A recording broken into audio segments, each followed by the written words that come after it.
Some films that were formerly box office successes wouldn't make it past the script stage in today's sensitive environment. Cultural sensitivities have changed with time, and certain movies from earlier decades are today criticized for being antiquated depictions of racial, gender, and social issues. Hollywood's storytelling style has changed dramatically, from comedies catering to stereotypes to dramas tackling sensitive subjects. Which films, then, are simply too contentious for today's audiences? Join us as we go deeply into the 30 movies that aren't possible to make today and explore the reasons why. As Good as It Gets, 1997. Although Jack Nicholson's performance, in particular, received high appreciation, many of the gags and attitudes in this picture would be offensive in the more delicate atmosphere of today. The way that mental illness is portrayed in the movie, especially OCD, which affects Nicholson's character, is mainly based on stereotypes and is used for comedic effect. Furthermore, the character would encounter strong criticism from contemporary audiences for his overtly homophobic remarks and racist epithets. Cutting humor, seen as witty before, now seems problematic and insensitive. Given the current trend in society toward greater tolerance and understanding, the movie's portrayal of underrepresented groups, such as LGBTQ+ individuals and people of color, will find it difficult to strike a good chord with audiences. Blazing Saddles, 1974. Although Mel Brooks' iconic Western satire parodies racism, its approach would never pass in today's more culturally aware society.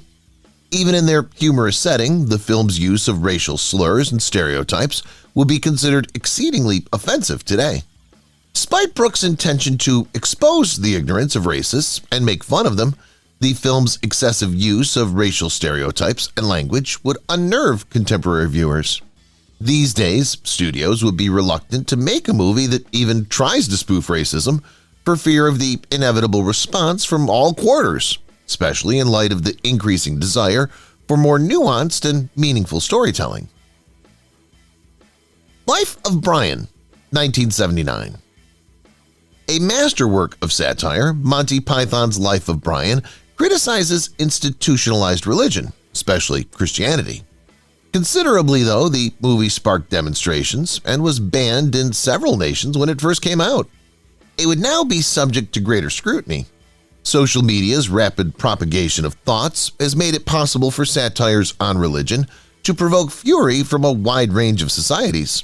Studios would probably not approve of a movie like this for fear of offending religious audiences or coming under fire for blasphemy.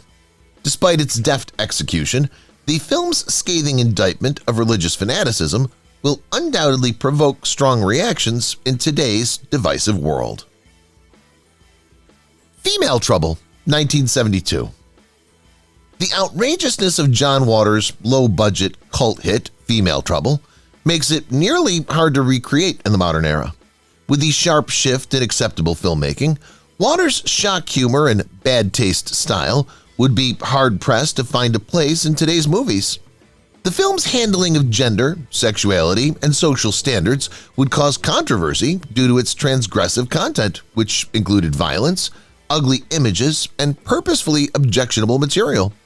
Even while Female Trouble is still a cult favorite, its darkly sarcastic style would not fit today's sensibilities over taste and representation.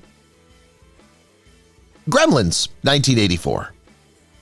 While its blend of humor and terror makes Gremlins a beloved movie, some parts haven't held up well over time, mainly how it portrays some cultural stereotypes. The portrayal of the enigmatic shopkeeper who offers the protagonist the mogwai, which is rife with Orientalist cliches, is one of the main points of criticism.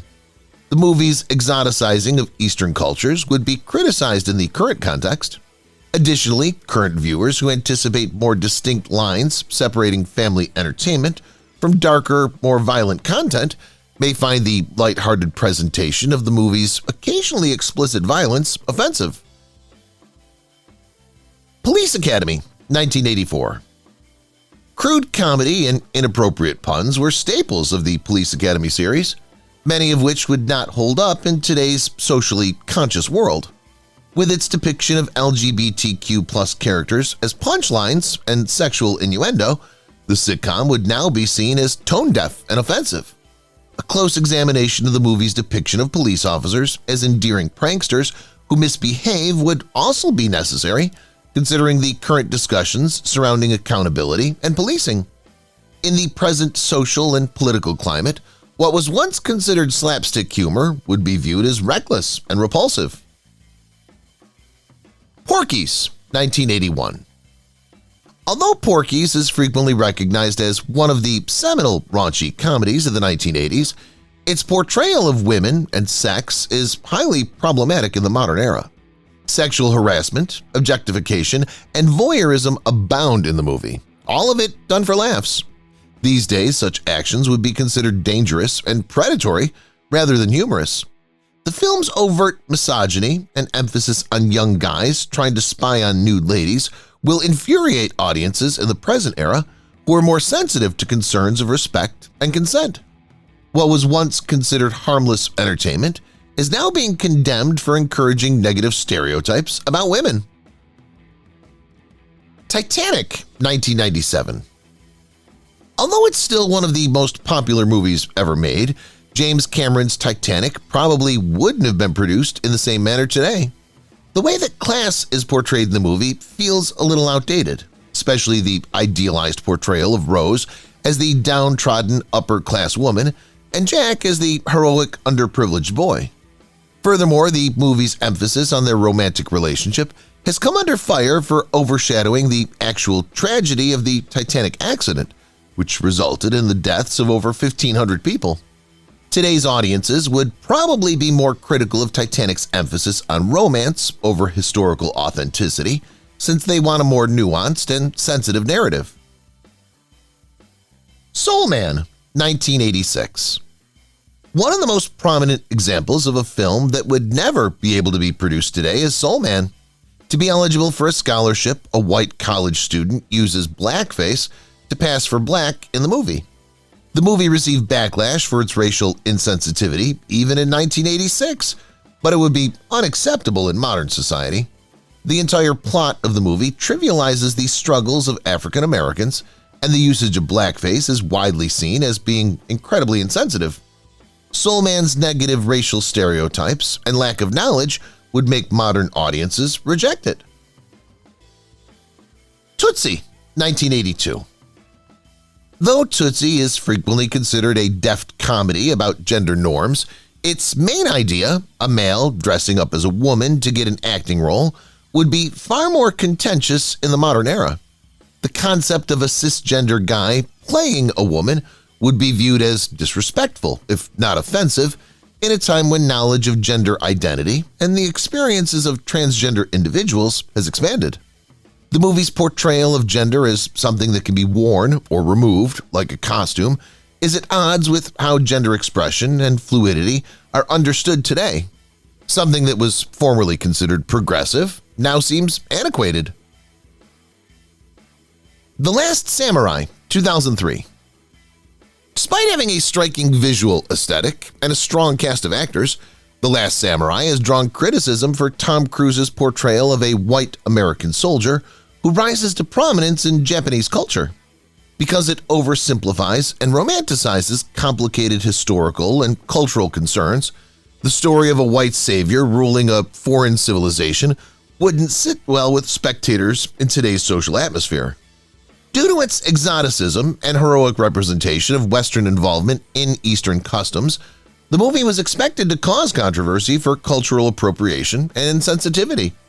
A narrative like that would be viewed as simplistic and obscure the complexities of Japan's samurai past. I Now Pronounce You Chuck and Larry, 2007. I Now Pronounce You Chuck and Larry was viewed as a comedy when it premiered, centered around two heterosexual males who pose as gay to obtain benefits for domestic partners. Though initially meant to be humorous, the way same-sex relationships are portrayed in it is now seen as harmful. The movie minimizes the persecution of LGBTQ+ individuals' experience while reinforcing negative assumptions about them. Such a film, with its old-fashioned humor trivializing a significant civil rights problem, would be deemed insulting and tone-deaf in today's more progressive milieu. How this movie tackles its subject matter will probably turn off audiences. Manhattan, 1979. Woody Allen's Manhattan cinematography, a narrative style, have long been appreciated. Still, a critical component that would not be acceptable in the present era is the portrayal of a romantic relationship between a middle-aged man and a 17-year-old girl. Such a relationship would be closely examined today due to the power disparity and ethical ramifications involved. Due to the increased understanding of consent and exploitation issues, Manhattan would probably encounter strong criticism for romanticizing an improper and predatory relationship. In today's social context, a movie like this would be viewed as highly controversial, making studios reluctant to create it. The 41-year-old virgin who knocked up Sarah Marshall and felt super bad about it, 2010. This 2010 spoof film blended aspects of popular comedies, but its coarse comedy and inappropriate jokes went too far. These days, films like this one, which mostly feature offensive content, are criticized for being repulsive. The movie uses stereotypes as the foundation for gags and represents insulting and exaggerated depictions of gender, sexuality, and race. A comedy that targets marginalized groups is not well received in the current era of social consciousness, which makes it practically impossible to create this kind of comedy. Driving Miss Daisy, 1990. Although Driving Miss Daisy received positive reviews at the time of its release and went on to win the Academy Award for Best Picture, its depiction of racial relations is unlikely to sit well with modern audiences. The film depicts a sanitized and oversimplified depiction of racial dynamics in the South by telling the narrative of an elderly white widow and her black driver. The movie, according to critics today, stays away from more in-depth talks of institutional racism in favor of a feel-good friendship story that's out of date and trivializes actual racial realities. The Color Purple, 1985. Although The Color Purple was revolutionary in depicting African-American women's problems, several of its elements would cause controversy today. The film's representation of abuse, including the sexual assault that the lead character Celie experienced, would come under more criticism in the modern era, where it's frequently criticized for sensationalizing pain when trauma is shown on screen. Furthermore, the film's portrayal of black men has drawn criticism because it mostly presents them as violent and evil, which may reinforce unfavorable perceptions in talks about representation today. Mr. Mom, 1983. Popular comedy Mr. Mom revolves around a father who stays at home to look after the children while the wife works, but by today's standards, the depiction of gender roles feels rather antiquated. The movie plays heavily on the notion that a male taking on household chores is humorous and unique by nature, a notion that would not hold the same resonance in modern times. In a world where stay-at-home dads are more prevalent and gender roles are more flexible, Mr. Mom's idea would probably be viewed as archaic and perpetuating gender stereotypes.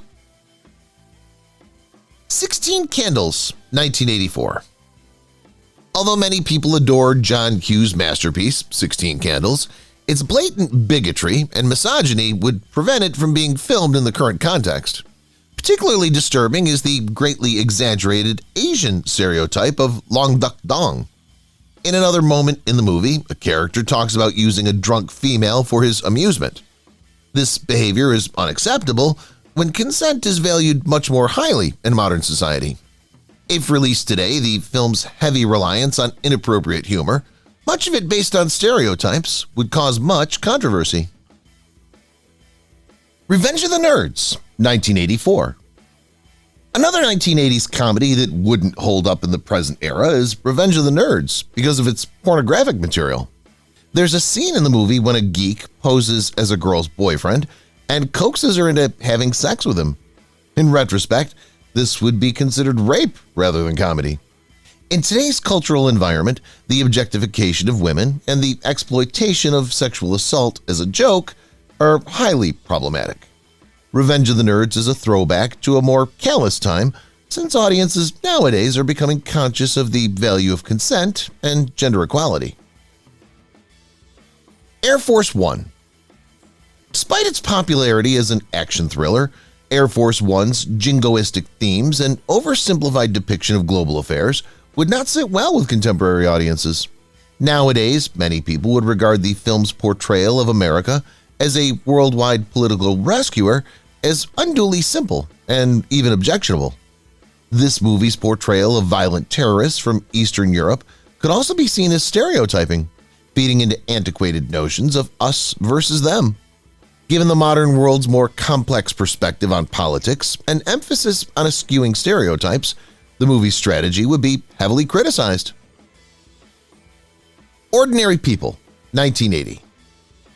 While Ordinary People is a moving drama about mental illness and sorrow, it might be approached differently in the modern era. Although sympathetic at the time, the movie's portrayal of therapy and mental health issues is now viewed as unduly simplistic. Contemporary viewers would anticipate a less stigmatizing depiction of therapy and a more nuanced representation of mental health. Furthermore, the film's core theme of the family's emotional repression would probably draw criticism for promoting harmful stereotypes about how families ought to deal with pain and grief. The Reader, 2008. The bond between a young guy and an elderly woman who is subsequently discovered to have participated in Nazi war crimes is at the heart of The Reader. The movie tries to examine concepts of moral duty and guilt, but how it presents the relationship between the two central characters is highly contentious in the modern world. In today's environment of increased sensitivity to power dynamics and consent, romanticizing a sexual relationship between an adult and a teenager would be viewed as problematic and improper, especially given the weight of the severe historical background. Brokeback Mountain, 2005. If Brokeback Mountain were filmed now, it might get different criticisms, despite being praised as a revolutionary depiction of LGBTQ+ love. Rather than assigning heterosexual actors to these roles, some viewers are now calling for more authentic representation, notably for LGBTQ+ actors to perform LGBTQ+ characters. Furthermore, contemporary viewers have criticized the film's tragic ending, which features the passing of one of the lovers, for supporting the stereotype known as "bury your gays," which portrays LGBTQ+ characters as inevitably bound to terrible ends. Even while it's still a powerful movie, new debates about representation would probably arise now. You've Got Mail, 1998. Although You've Got Mail is a beloved romantic comedy, its fundamental idea might seem problematic in the era of advanced technology and increased privacy awareness. Two characters fall in love by email, but only one of them, played by Tom Hanks, knows the other's identity, while the other is kept in the dark. This would probably be viewed as manipulative or predatory behavior in modern society. Since today's audiences are more aware of power dynamics and relational dishonesty, the romanticized depiction of manipulation in the movie seems outdated. Seven Brides for Seven Brothers, 1954. Despite being endearing in its day, this musical classic is rife with problematic gender politics. The concept of kidnapping women to make them spouses is central to the film's plot, which is presented as both romantic and humorous. The concepts of forced marriage and kidnapping would be considered highly disrespectful and out of date. The movie's portrayal of gender roles in which men are required to tame their wives is at odds with contemporary ideas of equality and consent. A movie with such a premise would hardly be entertained for production in the modern era. Batman Returns, 1992. Though it is a beloved superhero movie, Tim Burton's Batman Returns would probably face more backlash today due to its gloomy tone and graphic images of violence, particularly against women. Despite being an iconic figure, Catwoman is portrayed in a highly sexualized way, and her plot revolves around violence and retaliation. there's a more significant push nowadays for female characters to be more than merely objects of desire or antagonists motivated by retaliation. Furthermore, the film's darker themes and violent sequences would conflict with the current trend of superhero movies that are more geared towards families, making it more difficult for studios to market. Cannibal Holocaust, 1980. The horror movie Cannibal Holocaust is well known for its gory sequences, intense brutality, and seamless merging of fact and fantasy. Because of current animal cruelty legislation and stricter ethical standards, it would be challenging to produce a video that depicts actual animal kills. Its depiction of Native Americans as vicious, barbaric cannibals would also be viewed as highly disrespectful and racist. Contemporary viewers expect more responsible and respectful portrayals of indigenous cultures, and a movie that exploits these damaging assumptions for shock value would be widely criticized today. Marnie, 1964. The psychological thriller Marnie by Alfred Hitchcock has generated a lot of debate because of how it depicts sexual assault. In a moment that is both unsettling and presented with little weight, Sean Connery plays Tippi Hedren's husband, who rapes her in the movie. Audiences today are far more sensitive to the way sexual violence is portrayed, and such a scenario would probably be viewed as highly disturbing and inappropriate. In today's cinematic landscape, the way the film treats this act as a plot point instead of a severe crime would not be accepted. Saturday Night Fever, 1977. Although John Travolta's dance routines and the disco soundtrack will always be associated with Saturday Night Fever, the movie also features some extremely disturbing sequences by today's standards. The film features scenes of sexual violence, such as one in which a character is raped, but it's handled carelessly and with no repercussions. The movie also uses homophobic and racist rhetoric, which reflects the less progressive views of the time. These aspects would probably overpower the dance scenes and music in the movie in the current context, making it difficult for viewers to enjoy without experiencing a great deal of pain. Something's Gotta Give, 2003. Something's Gotta Give received accolades for emphasizing the romance between elderly characters, but its depiction of relationships between people of different ages will probably draw some criticism now. The movie's main character is a 60-year-old man who regularly dates ladies half his age. This is accepted as funny and natural. The movie's original premise may provoke discussions regarding the normalization of age gap dynamics in Hollywood, especially when more equal representation of relationships is expected, even though the film eventually focuses on the romance between two age-appropriate characters. If you've watched the video till here, that means you've enjoyed the video. Subscribe. Don't forget to turn on the notifications bell icon